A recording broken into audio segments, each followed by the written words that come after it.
Back in 2010, Ellie Goulding came into public consciousness after being voted as BBC Radio 1's Sound of 2010, as well as winning the Critics' Choice Award at the Brit Awards in the same year, after dropping 6 singles off of her first album and achieving 4 top 40 singles. My overall impression of her was pretty underwhelming.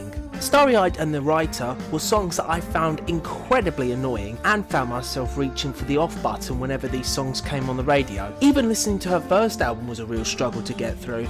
I just found the whole thing annoying. Unsurprisingly, her best song was a cover of Elton John's Your Song. Even then, I just assumed that she would be remembered for that song alone and would be quickly forgotten about. That was until she released her second album, Halcyon, and after listening to that album, I have to be honest, I really like this album. I really enjoyed the new sound that Ellie had created, and the first 3 songs she dropped were nothing short of great, and I feel that Figure 8 and Explosions didn't get nearly enough commercial success that they deserved. And now she has released her 4th single, Burn, and has achieved her first #1 single, and to be even more honest, this song is nowhere near as good in comparison to her previous 3. Anything Could Happen, Figure 8 and Explosions had sounds that were distinctive and lyrics that were interesting. Burn is the exact opposite of those songs. Burn is a more generic sounding dance track that has zero identity other than the fact that it's Ellie Goulding singing. Ellie's voice has such a distinct tone to it, and although I didn't like her originally, at least she set herself apart from the rest of the female artists at the time. She latched onto a recyclable genre with no distinction from the rest of the songs that were in the same genre at the time, and the song's lyrics lack any of the artist's individuality.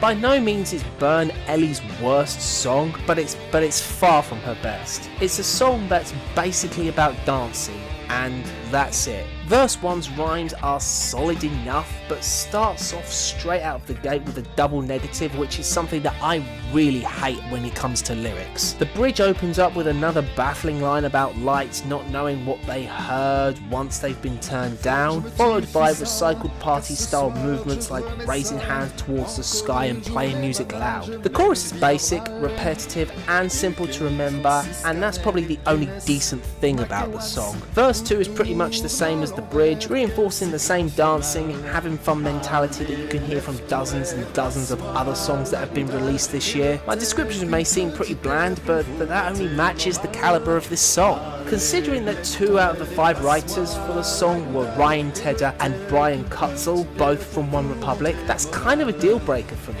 I wouldn't exactly call myself a massive One Republic fan, but I really don't mind putting on one of their albums and being able to enjoy the album. Plus, for the most part, their lyrical abilities are pretty good. Here though, they were clearly not on their A game. I know they're joined by Greg Kurtzin and Noel Zancanella, who also had a stint with One Republic, as well as Goulding herself, but they should know better. If I could pull one good thing out of this track, it would be this. Originally, this was supposed to be for Leona Lewis's 3rd album, Glass Heart, but was eventually scrapped. And to be honest, thank Christ that it was, because the Leona Lewis version sounds dreadful in comparison.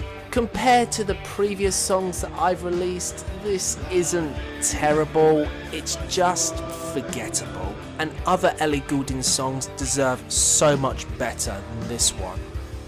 Serre-moi les fesses, gros.